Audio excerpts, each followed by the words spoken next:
Bienvenidos al 25º programa de Área Protegida, que se emite por la radio online El Provincial, www.provincial.com.ar, o por la aplicación disponible para todos los celulares.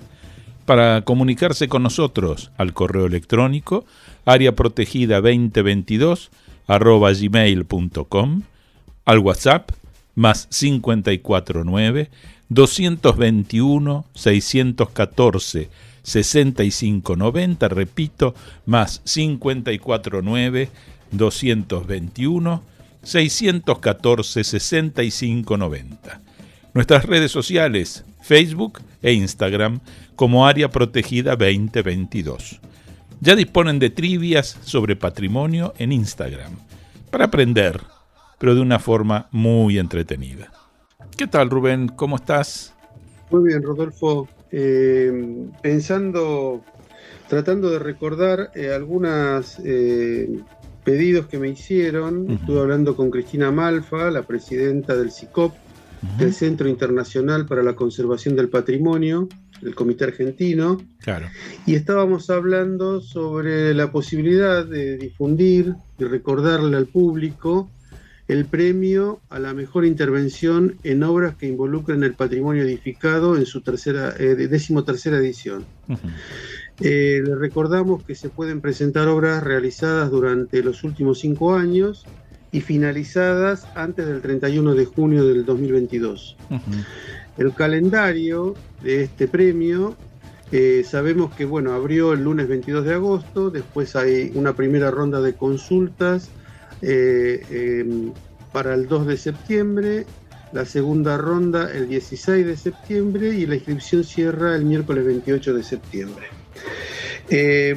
Por supuesto, la presentación de trabajos es hasta las 17 horas del día miércoles 5 de octubre. Esto es un premio que vienen organizando hace muchos años la Sociedad Central de Arquitectos junto con el CICOP, pero esta vez está, obviamente centrado en el patrimonio edificado y, se evaluarán las mejores intervenciones en obras existentes. No quería dejar de comentar esto, porque esto ya tiene su entidad propia, el premio y vale la pena que el público lo sepa. Es un premio que también auspicia FADEA, la Federación Argentina de Entidades de Arquitectos. Vos fijate, Rubén, que además esto viene en coincidencia con algo que está saliendo desde la semana pasada, que es esta colección de intervenciones en el patrimonio, estos 8 tomos que ha coordinado Nani Arias, que ya salió el primero, que tiene que ver con la parte de la ciudad de Buenos Aires. Esto va a ir los miércoles, 2 por mes, evidentemente, hasta completar las 8 regiones sobre estas intervenciones en el patrimonio. Así que las dos noticias van muy de la mano. Sí, incluso si tenemos un segundito, recuerdo también el seminario sobre patrimonio en la educación, que también ICOMOS está organizando, orientado especialmente a docentes de nivel inicial, primaria y secundaria de la provincia de Buenos Aires, y ya hemos recibido bastantes inscriptos y ojalá que esto se pueda llevar adelante, porque tiene que ver con esto de la sensibilización, especialmente para que los docentes puedan llevar al aula este tema, ¿no? Perfecto. En este segundo bloque de Área Protegida tenemos el gusto de presentar a Carlos Fernández Balboa, que es licenciado en Museología por la UMSA y diplomado en la realización de exhibiciones por la UNA. Dirige, junto a la museóloga Patricia Cesi, la consultora Exhibir Responsable, de más de 30 instalaciones museográficas como la del Xincal de Quimivil o el Museo Ricardo Guirales en San Antonio de Areco. Es docente de la Universidad de San Martín y la Universidad Autónoma de Entre Ríos en materias de turismo y museología respectivamente. Desde el 2014 es el museólogo del Museo Histórico Provincial Guillermo Enrique Hudson de la provincia de Buenos Aires. Y a Claudio Bertonati, es museólogo naturalista y docente con 2 posgrados, uno en Management Ambiental y otro en Jardines Botánicos Históricos. Desde 1983 se dedica a la conservación, la investigación y la docencia en relación con la naturaleza y el patrimonio cultural. Fue director en la Fundación Vida Silvestre Argentina, la Reserva Ecológica Costanera Sur y el Jardín Zoológico de Buenos Aires. Es doctor honoris causa de la Universidad Maimónides, asesor científico de la Fundación Azara y profesor de la Cátedra UNESCO de Turismo Cultural y del Instituto Perito Moreno de Buenos Aires. Muy bienvenidos Carlos y Claudio, muchísimas gracias por participar con nosotros en Área Protegida. ¿Cómo están? Un placer. Muchas gracias. Muy bien. Nos gustaría entonces comenzar a ver un poco con ustedes este aspecto del patrimonio que generalmente no es demasiado tratado, porque en general cuando se habla de patrimonio, ya sea tangible o intangible, material o inmaterial, se habla sobre lo construido, sobre lo cultural, pero en el caso de ustedes están abocados también a el aspecto de lo que se llama el patrimonio natural. Sería lindo que nos puedan dar como un panorama, es decir, porque seguramente a los oyentes les va a interesar mucho esta perspectiva que tienen ustedes sobre el patrimonio. Bueno, muchas gracias.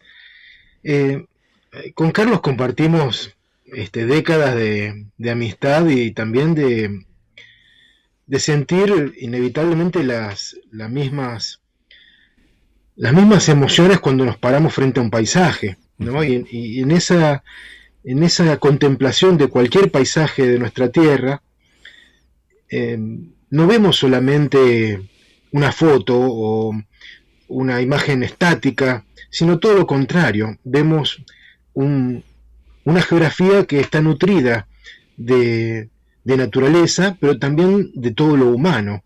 Claro. Entonces, inevitablemente, si bien arrancamos en nosotros con un vínculo muy poderoso, con atractor así de la naturaleza, el asombro, la curiosidad que desde chicos sentíamos por todo lo viviente nos fue llevando a nuestra especie también, y es ahí donde hemos encontrado y hemos tratado de cultivar durante las últimas décadas también todos esos vínculos que existen entre lo natural y lo cultural, que muchas veces se ve de manera disociada. Claro. Pero en la naturaleza, cuando nosotros salimos a caminar, no miramos nada más que plantas y pajaritos.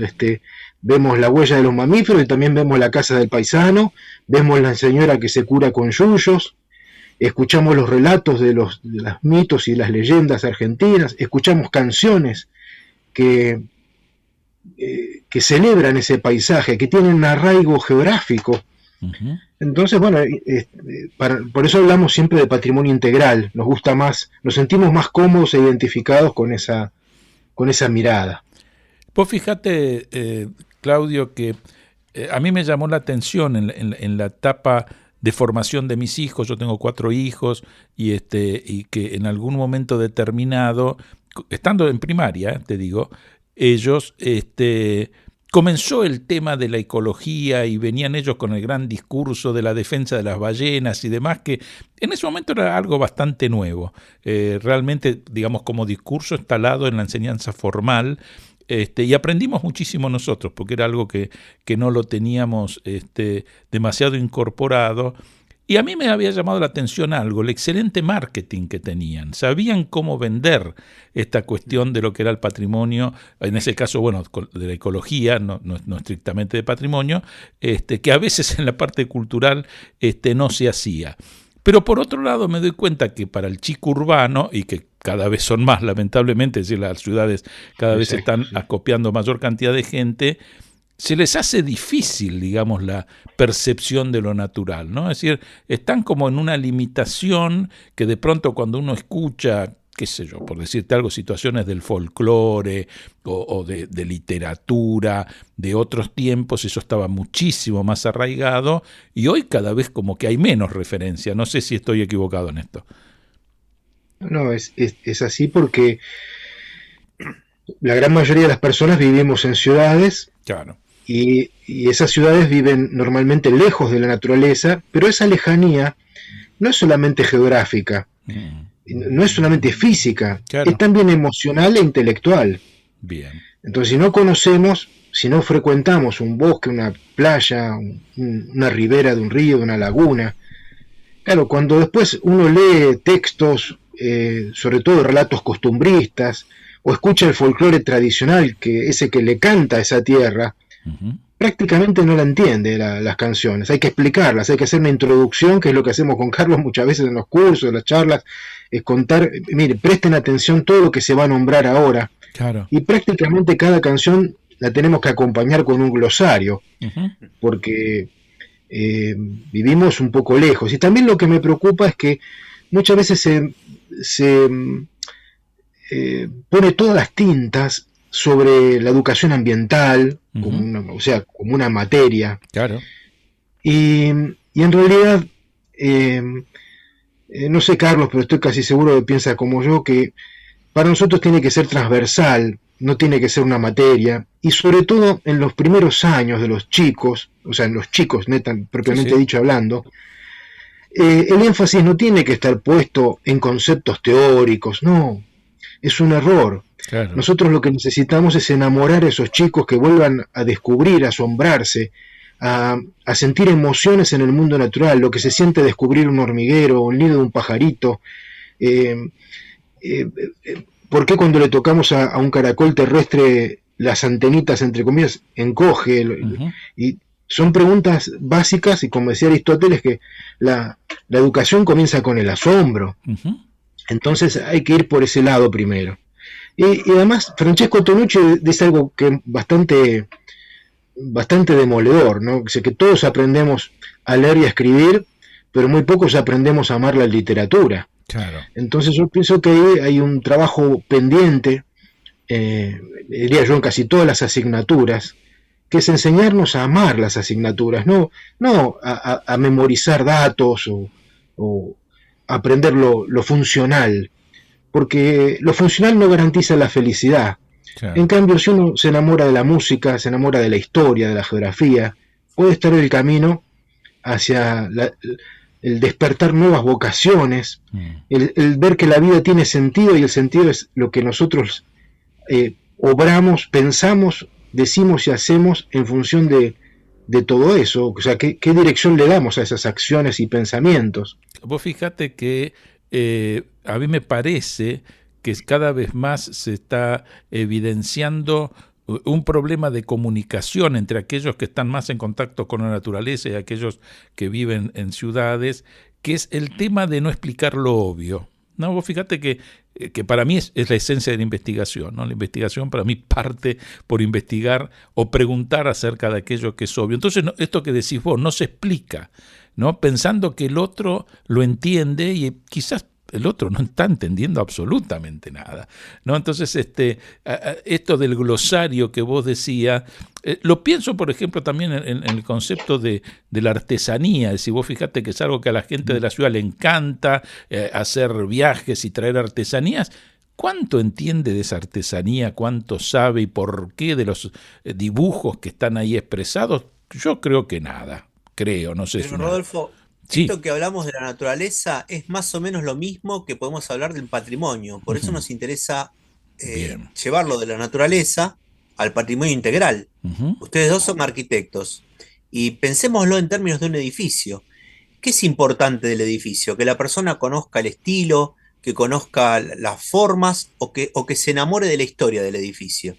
Digamos, muchas veces fíjate que nos enamoramos de los edificios o nos enamoramos de los lugares porque nos cuentan una historia, Claro.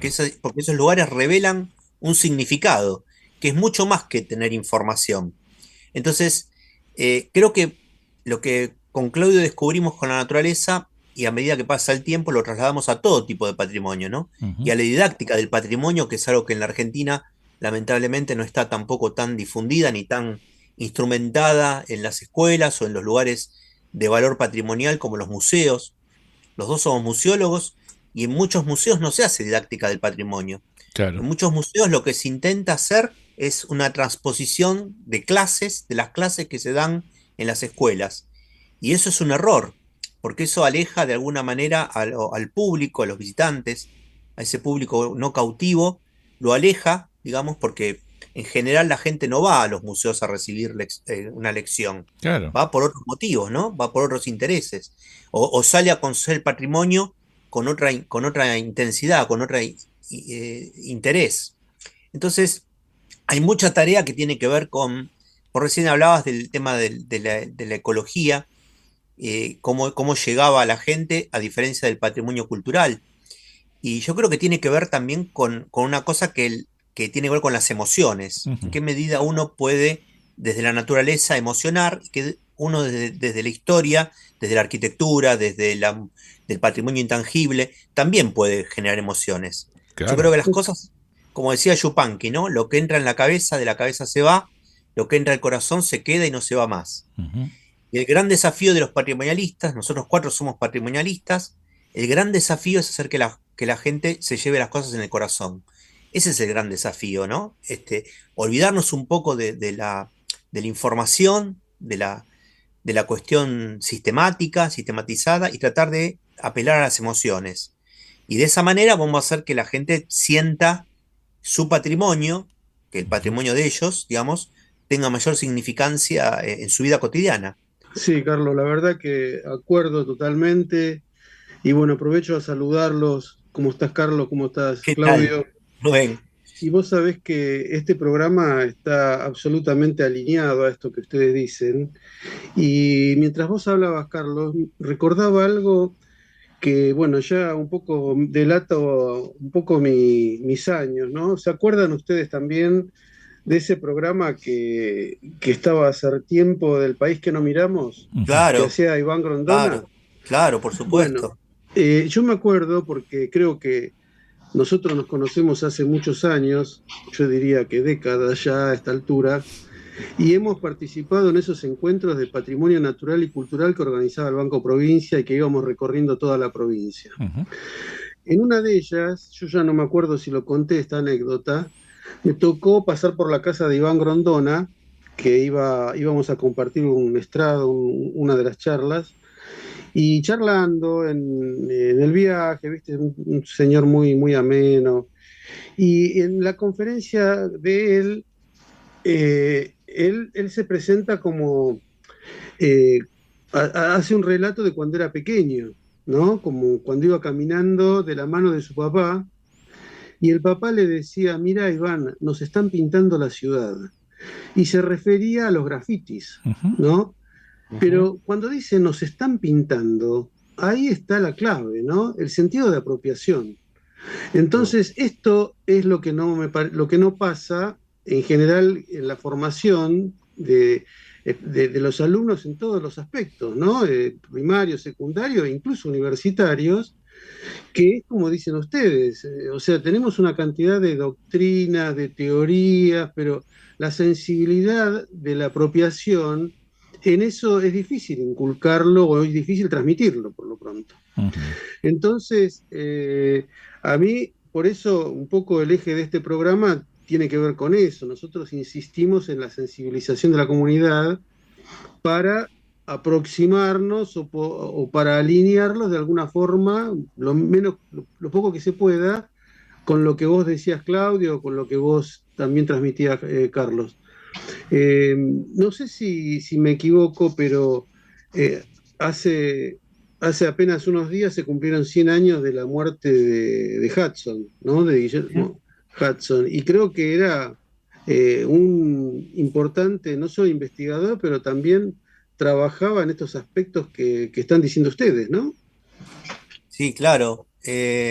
Bueno, yo las vueltas de la vida me llevó a que yo sea el museólogo del museo y estudiándolo me convertí en un apasionado de su vida, ¿no? Siempre con Claudio, desde que somos muy jóvenes, estudiamos los naturalistas, porque en definitiva era lo que decía él hace un rato, cuando estudiamos la naturaleza, después terminamos estudiando al hombre que Ujú. estudia esa naturaleza, ¿no?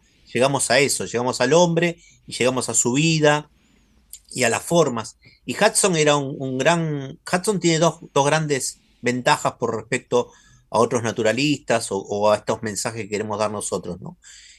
Cubre un gran abanico de posibilidades. O sea, con Hudson es muy posible dar en el blanco de los intereses de la gente, porque te cubre la gauchesca, te cubre la novela, te cubre la pampa, te te cubre la naturaleza, te cubre la sensibilidad, te cubre la observación, la buena literatura. O sea, hay una amplia gama de intereses y eso me parece que también es una cosa interesante en el mundo del patrimonio, ¿no? Tratar de llegarle a la gente por distintos intereses que ellos tengan. Tratar de hacer que no sea solamente la arquitectura, sino, como contaba hace un rato, la historia del arquitecto que hizo, eso lo aprendí con Ramón Gutiérrez también, ¿no?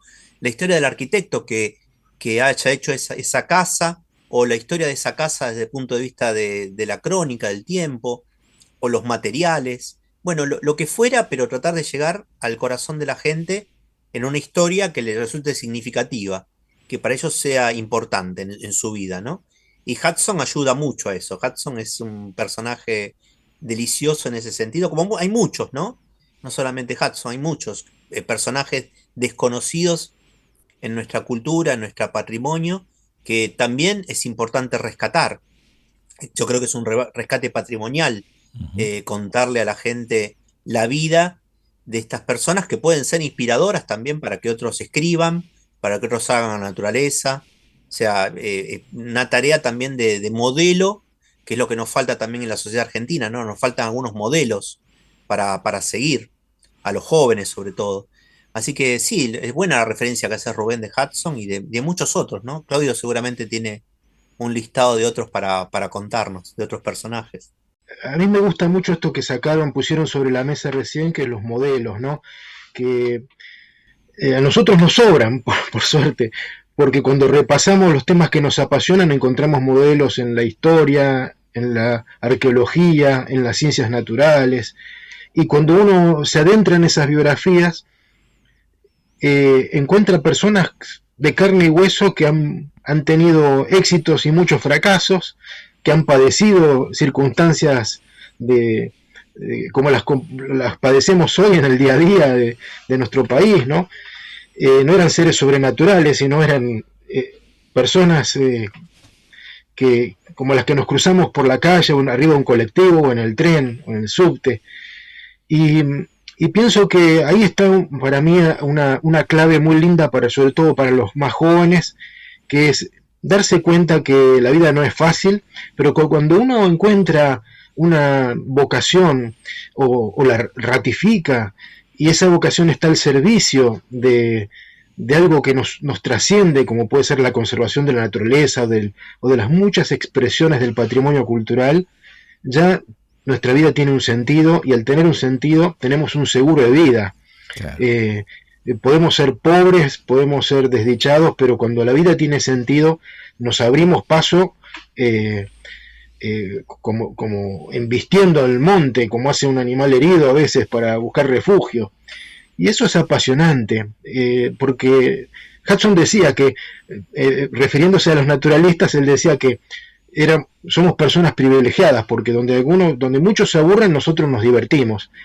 Y pienso que para un patrimonialista, alguien que le interesa todo esto, las expresiones de la cultura, tampoco, digamos, si algo no le va a pasar nunca es que se aburra. Claro. Porque además de encontrar interesantes muchos temas humanos y naturales, inevitablemente eso lleva a buscar, a ahondar, a contar, porque si algo que a los cuatro también compartimos es el desvelo por comunicar, por contar, para que esto no quede circunscripto en un círculo chiquitito y que hablemos del patrimonio como algo como en un mausoleo. No, nosotros tratamos de llegar a las personas que sienten esto que está lejos, o que es para eruditos, para científicos. No, esto tiene que ver con nuestra vida cotidiana, con hacerla más grata, con valorar a quienes pasaron antes que nosotros y que no los coma el olvido, ¿no? A mí la palabra recordar me emociona, porque es volver y cordar, de cordis corazón, es decir, recordar es volver a hacer pasar por el corazón. Entonces, qué hermoso que podamos volver a pasar por el corazón a Atahualpa Yupanqui, a Hudson, a los grandes maestros de nuestra naturaleza o cultura. Acompañan a Área Protegida el Comité Argentino de ICOMOS, Consejo Internacional de Monumentos y Sitios, organismo que trabaja por la conservación, protección y valoración de los monumentos y sitios de valor patrimonial. Y el Comité Argentino de ICOM, Consejo Internacional de Museos, organización no gubernamental que establece estándares profesionales y éticos para las actividades de los museos. CICOP, Centro Internacional para la Conservación del Patrimonio, organización no gubernamental que desde hace 30 años trabaja en pos del conocimiento y conservación del patrimonio cultural. Recién, Claudio, cuando decías esto del conocimiento y del recuerdo que pasa por el corazón, está, reitero, ¿no?, tan en sintonía con lo que nosotros hacemos en ese sentido, justamente, porque, mira, te voy a contar una infidencia. Vos sabés que hace mucho, hablando con Marcelo Mucci, que nos hacía las entrevistas, me decía, yo lo escucho a Claudio y te escucho a vos, me dice, porque es como que tenemos cierto parecido, ¿no?, en el enfoque, porque tal vez nos salimos un poco de lo doctrinario o de lo intelectual y lo llevamos más a lo emocional. Y yo creo que es lo que atraviesa todo en esto, porque cuando nosotros hablamos de esto, estamos pensando en el futuro, estamos pensando en nuestros hijos, estamos pensando en el porvenir, y todo lo que uno quiere dejarle a las generaciones venideras en todos los aspectos, ¿no? Como decís vos, Carlos, esto es transversal, esto es integral. O sea, el patrimonio natural, el patrimonio cultural, el patrimonio inmaterial, todo eso que son heredades, que es lo que nosotros recibimos, estamos pensando para el futuro. Y bueno, ojalá podamos hacer algo, poner un pequeño granito de arena, pero ya no solo desde el conocimiento, la intelectualidad, lo doctrinario, la teoría, sino también la emoción, que creo que es un ingrediente esencial. Ahora en los últimos tiempos hay como una cuestión dicotómica, ¿no? Viste que la UNESCO, por ejemplo, está pensando en los paisajes culturales, en los itinerarios culturales, está como abriendo mucho más las categorías de patrimonio, digamos, a una mirada integral. Uh-huh. Pero lo dicotómico también es que no somos un poco lo que le preocupaba a Rodolfo, ¿no? En el mundo de la ecología hay una cierta masividad, tal vez porque tiene que ver con el tema de la vida, pero en el mundo de los patrimonialistas, y esto es algo que siempre hablamos con Claudio, nos desespera un poco, no es que nos desespera, nos gustaría que fuéramos más, nos gustaría que hubiera mecanismos para llegar a mayor cantidad de gente, ¿no? Por ejemplo, ¿por qué no hay programas abiertos del tema patrimonio, ¿no? En la televisión o muchos más programas? Recién en el Fuera del Aire hablábamos con Rodolfo de los programas de radio que hay del tema patrimonio, ¿no? Muchas más revistas, muchas más publicaciones. A mí me preocupa mucho, ¿no? Porque sobre todo con la gente en Buenos Aires, la gente en Buenos Aires no sabe, por ejemplo, que en Buenos Aires hay 100 museos. Claro. No, si vos le preguntás, ¿cuáles son esos 100 museos? ¿Dónde están? ¿Cuántos conocés?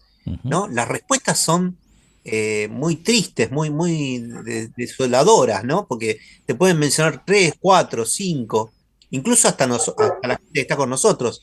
Y no hablo de conocerlos desde un punto de vista enciclopédico. Yo digo de conocerlos para tenerlos como un sentido de pertenencia, ¿no? Claro. Como para saber que son museos que están acá, que muchos los pagamos nosotros con nuestros impuestos y que deberíamos usarlos, ¿no? Aprovecharlos temáticamente, visitarlos. Y hay una oferta enorme y que está muy desaprovechada.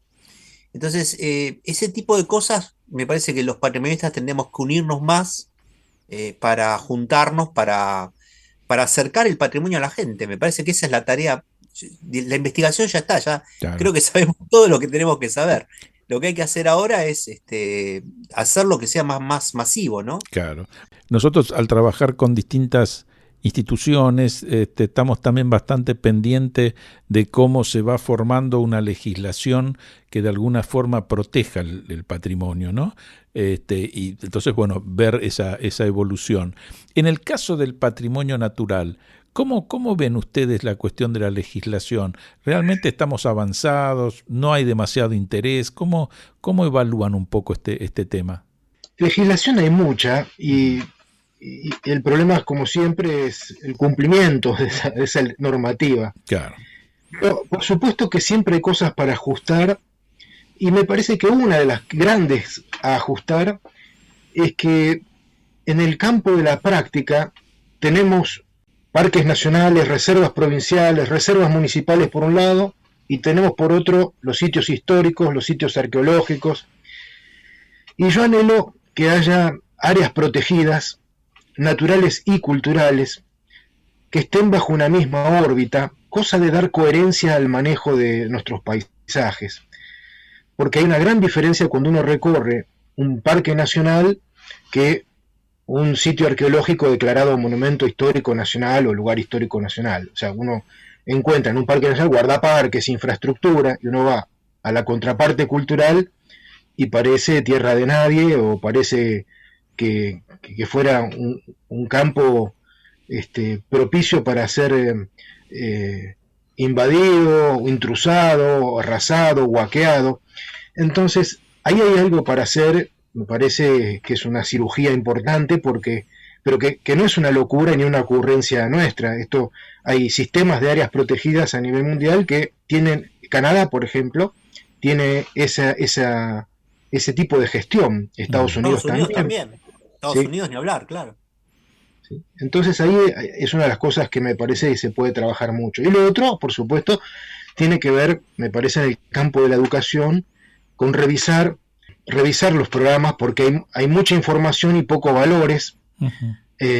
Hay mucha información y poca emoción, y todo el conocimiento es muy valioso, pero si no está acompañado de pasión, de emoción, como decía Rubén hace un ratito, puede ser todo estéril.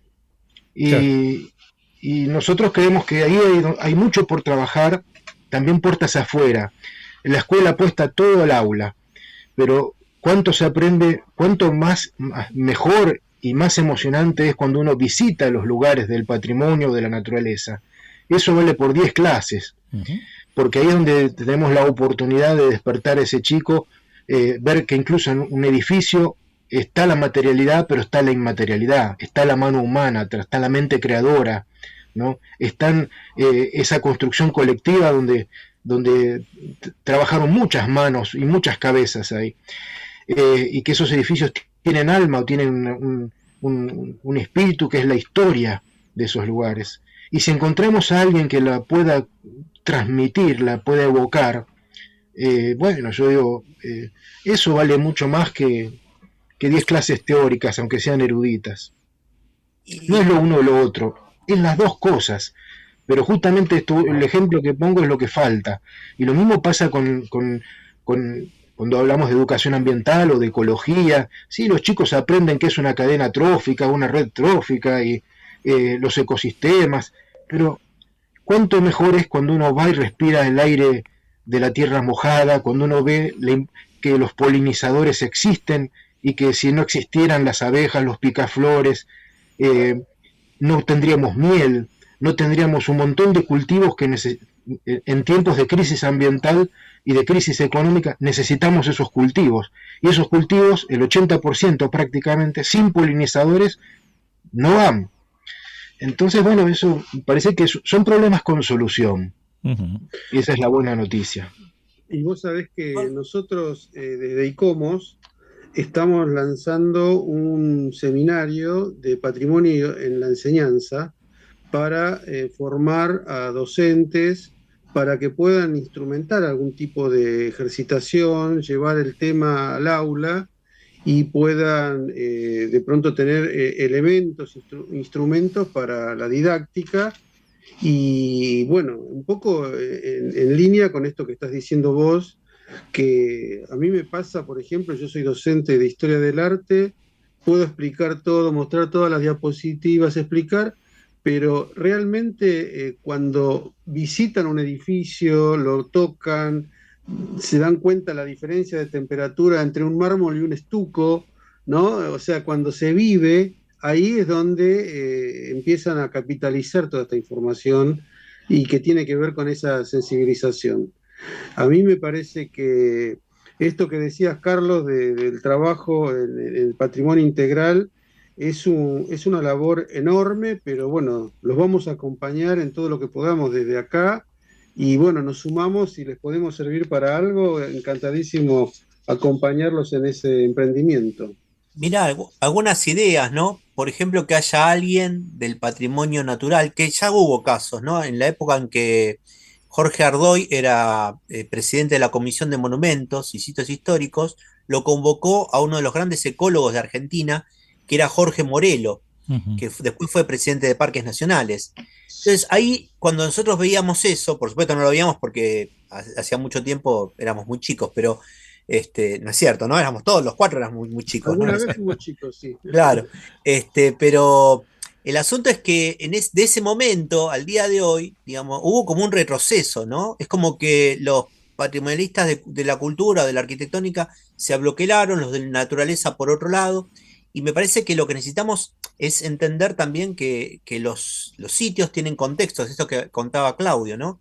Un edificio sin contexto, bueno, ustedes lo saben bien, no tiene mucho significado.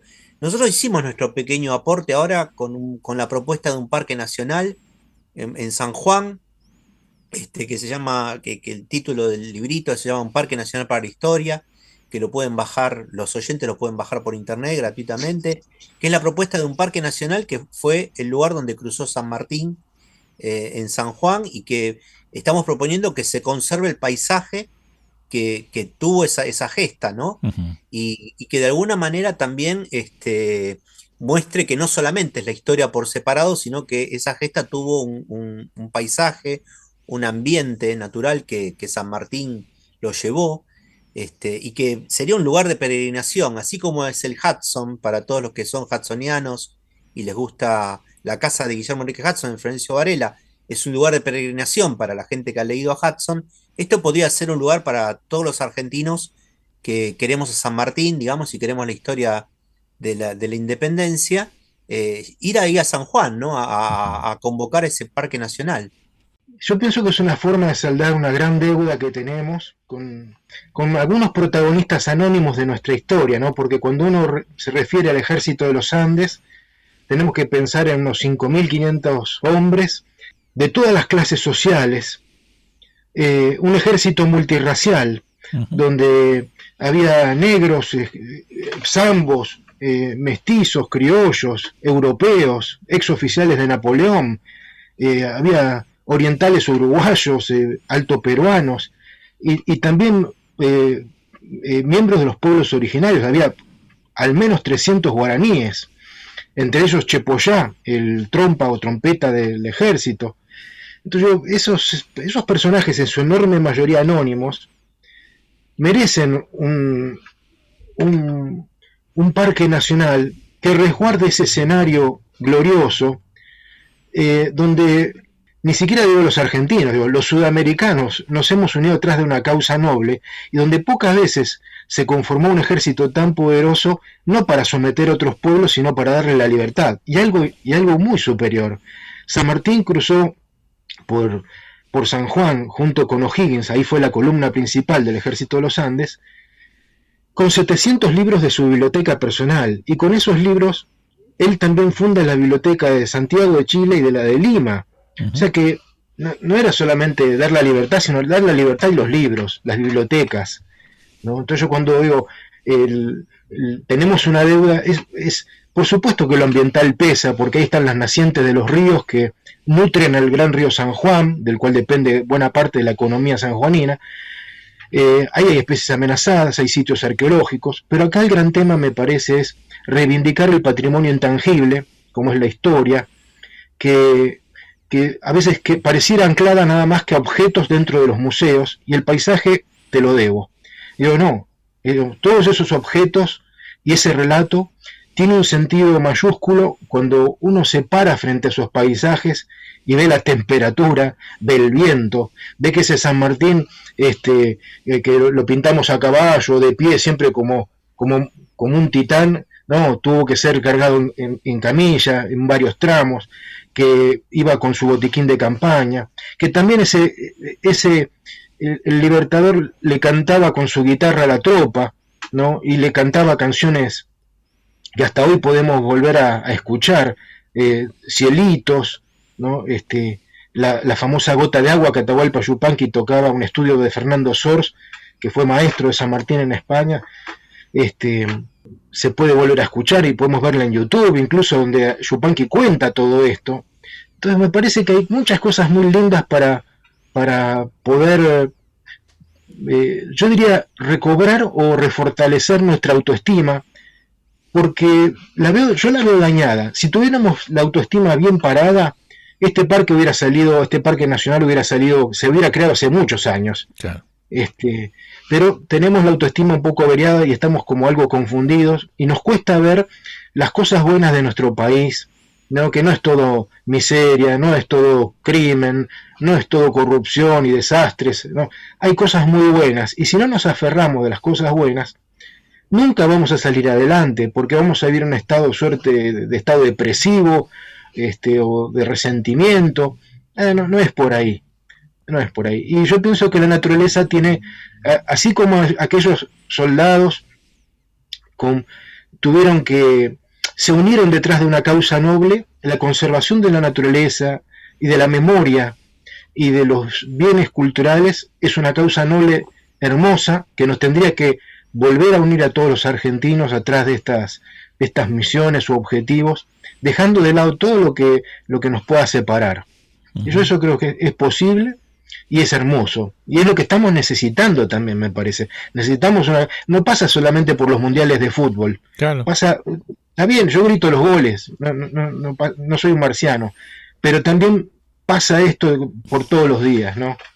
Sí, por supuesto. Esto que decís vos es tus palabras tienen un valor enorme porque es una deuda que nosotros tenemos. Tenemos como sociedad frente a nuestra historia y también en la construcción de un legado que tiene que incorporar todas estos elementos que son intangibles y que lo tenemos que empezar a trabajar desde los chiquitos, en las escuelas primarias, en las escuelas secundarias, porque si no parecemos, como dijiste vos, extraterrestres que estamos en una órbita desconocida para muchos, pero bueno, tiene que ver con nosotros mismos. Ese es el tema.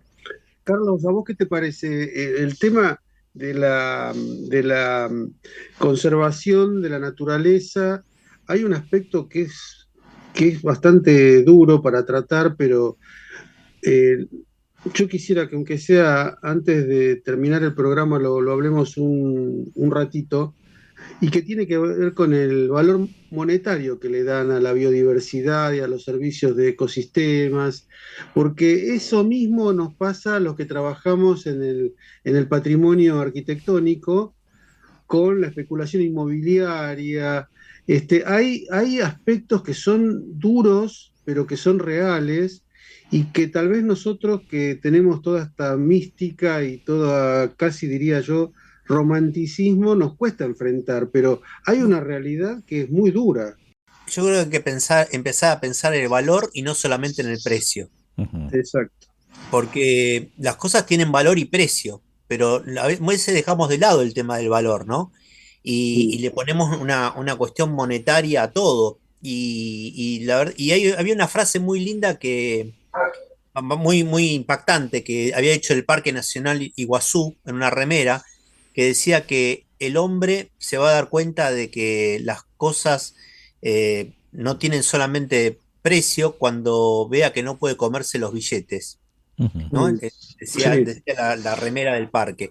Y me parece que tenemos que empezar a pensar también en las cuestiones, en por qué uno conserva. No solamente conserva por cuestiones económicas, sino también por cuestiones éticas, por cuestiones estéticas, por cuestiones, digamos,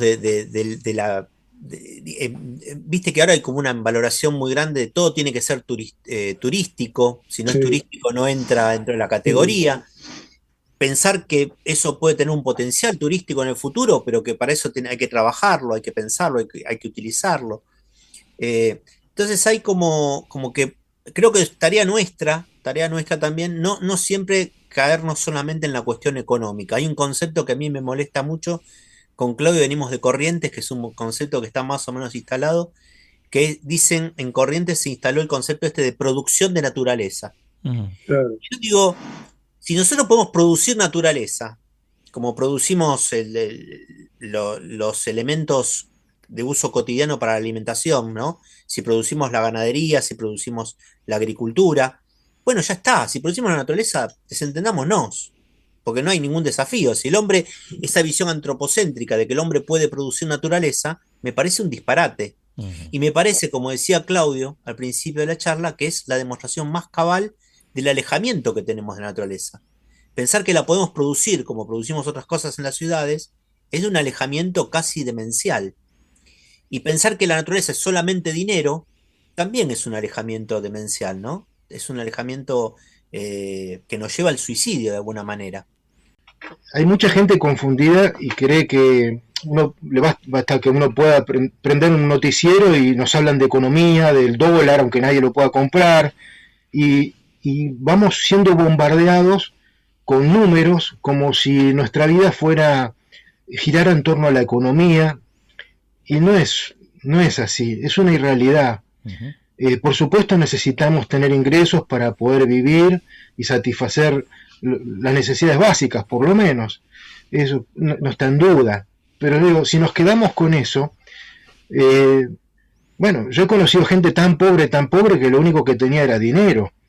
Entonces, en contrapartida, cuando salimos a caminar por el campo argentino y nos encontramos con un hombre que vive en la sierra, una señora que es pastora y vive con lo opuesto, y cuando podemos tener una conversación con ellos, nos damos cuenta que son ricos en muchas cosas que no tienen que ver con la cuenta bancaria. Claro. Son ricos en paisaje, ricos en historia, ricos en la memoria de ese paisaje, en el conocimiento que tienen de cómo poder vivir ahí. Entonces, creer que si uno no tiene plata es un infeliz, lo torna uno infeliz. Y por suerte tenemos libros, tenemos películas, tenemos canciones, tenemos plantas, tenemos pájaros, hongos, o sea, hay muchas, la vida por suerte es muy diversa en muchos aspectos. Y no sé, yo trato de balancear siempre los disgustos con las alegrías, y trato de procurarme las alegrías, no espero que vengan a visitarme, ni que vengan por correo o que me toquen el timbre. Entonces para eso yo tengo plantas en mi jardín, para eso tengo 3 gatos y 2 perros que son incondicionales en materia afectiva, y es recíproco. Por eso leo poesía, aunque parezca una cosa ya de siglos pasados, ¿no? Pero yo digo, por ejemplo, cuando hoy leía a Rafael Obligado, y el que le llamaban ni más ni menos que el poeta de la patria, ¿no? Y que le dedicó una poesía al pampero, decía: hijo audaz de la llanura y guardián de nuestro cielo, que arrebatas en tu vuelo cuanto empaña tu hermosura, ven y vierte tu frescura de mi patria en el ambiente, ven y enérgico y valiente, bate el polvo en mi camino, que hasta soy más argentino cuanto azotas en mi frente. Entonces yo no puedo vender estos versos. Entonces no tienen valor. Como decía Carlos, Machado también decía, todo necio confunde valor con precio. Y a alguno le podrá parecer una soncera, pero a mí escuchar una canción de Larralde, de Yupanqui, de Víctor Velázquez, de Osiris Castillo, me trae un aire fresco, y ese aire fresco se queda acá. Y cuando se queda acá, es como haber tomado 2 remedios, ¿no? Un remedio que cura lo físico y un remedio que cura lo anímico, lo espiritual. Entonces ojalá podamos transmitir algo de esto a quienes se sienten desdichados, a quienes encuentran que la vida no tiene aliciente, porque miren, se equivocan. estamos rodeados, simplemente hay que encontrarse con esos fenómenos, o lo que podemos llamar también los fenómenos folclóricos, ¿no? Los fenómenos de los saberes populares, ¿no? Porque eso nos rodea y gratamente. Nunca nos van a desilusionar, nunca nos van a generar algo dañino, todo lo contrario, son reparadores. Es como la naturaleza. El patrimonio cultural y la naturaleza tienen en común que son generosos, son lo más democrático que existen, se abren sin distinción a todas las clases sociales, a todos los credos. Nos dan esa oportunidad y lo hacen de manera silenciosa, gratuita y generosa, que es una gran lección para cada uno de nosotros, ¿no? Imitar ese espíritu del patrimonio y de la naturaleza. Estás escuchando Área Protegida por el Provincial Radio Online con Rubén Vera y Rodolfo Giunta.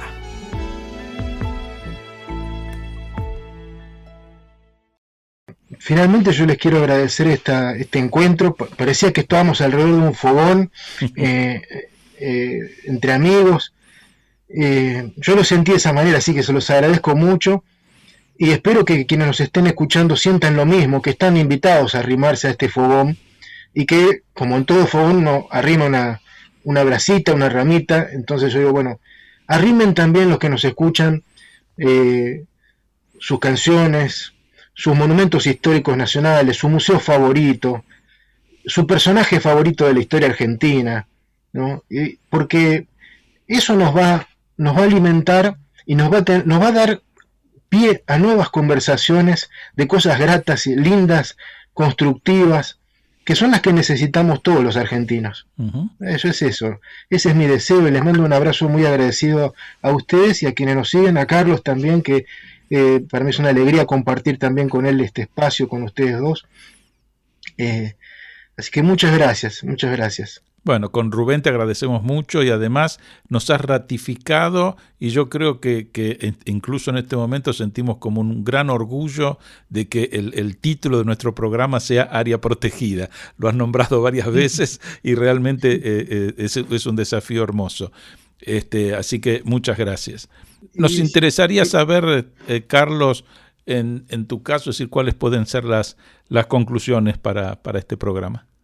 Mira, yo invitaría a la gente a que salga, por ejemplo, voy a dar un ejemplo, esto se escucha más que nada en Buenos Aires, ¿no?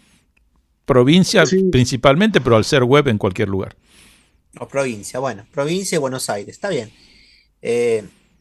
Yo invitaría a la gente a que salga a mirar el patrimonio y a reconocerlo y a verlo y que invitaría a eso, ¿no? Y te daría algunos datitos de cómo hacer eso y cómo acercarse, que es gratis. Ahí está el concepto también de lo pago o de lo no pago, ¿no? Del tema de valor o precio, que me parece un concepto también interesante para profundizar. Por ahí iría por ahí. Uh-huh. Muy bien. Bueno, entonces, Carlos, realmente con Rubén te agradecemos muchísimo tu participación en Área Protegida. Ha sido realmente un gusto muy grande. Te mandamos un abrazo muy, muy fuerte. Y bueno, muchas yo gracias. calculo que vamos a reincidir en algún momento porque nos quedan un montón de temas pendientes y no solo de la cuestión de patrimonio natural, porque vos sos un especialista en haber armado ya una cantidad de museos y realmente eso es una experiencia que hay que capitalizar porque es muy interesante todo el trabajo que estás haciendo. Bueno, muchas gracias, muchas gracias. Pensando un poco en los oyentes, yo lo que propondría, así como propuso Claudio, una cuestión de acercamiento, es que salgan que los oyentes salgan a mirar, ¿no? Que se acerquen al patrimonio, que tienen ahí nomás, que tienen en su barrio. En Buenos Aires, por ejemplo, citando Buenos Aires, que es donde yo estoy viviendo ahora, en el barrio de San Telmo, hay, qué sé yo, 300 especies de aves, hay más aves que en toda Alemania. Claro. Tenemos unas 160 especies de plantas. Tenemos una enorme diversidad de edificios históricos, edificios que nos cuentan, sabiendo la historia del edificio, sabemos la historia de nuestra ciudad, sabemos la historia de nuestra gente, de nuestro barrio, de cómo se fue conformando. Que la gente salga simplemente a la calle y viera un monumento y vea cuál es ese monumento, de quién es ese nombre, aunque no tenga ningún cartel, que haga una averiguación, ¿no? Mirá todas las cosas que tenemos para hacer y todo eso es gratis. Y todo eso nos rodea. Y en todos los barrios, en Quilmes, en Florencio Varela, en Avellaneda, en San Isidro, en todos los barrios hay todo este patrimonio que es tan significativo para todos. Necesitamos irnos a lugares ni muy urbanos ni tampoco muy naturales. En todos los lugares hay patrimonio que lo que necesita y lo que sería bueno es que saliéramos a conocerlo. A reconocerlo. Y permitime agregar algo, Carlos, en línea a lo que vos decís, que cuando uno habla de patrimonio no está hablando de las obras monumentales, sino también la obra modesta, ¿no? La obra que acompaña todo ese paisaje, esos escenarios urbanos, que por suerte se están revalorizando en este último tiempo porque se lo incorpora como una categoría valiosa del patrimonio, ¿no? Hablando del patrimonio arquitectónico. Bueno, Carlos, te mando un fuerte abrazo y bueno, muchas gracias por la participación. Y gracias a los dos y felicitaciones por el programa. Hace falta muchos programas y mucha gente como ustedes. Abrazo grande. Muchas gracias. Gracias. Agradecemos a nuestros oyentes que nos hayan acompañado y, como ya es una costumbre, nos estaremos viendo aquí, en Área Protegida, el próximo lunes.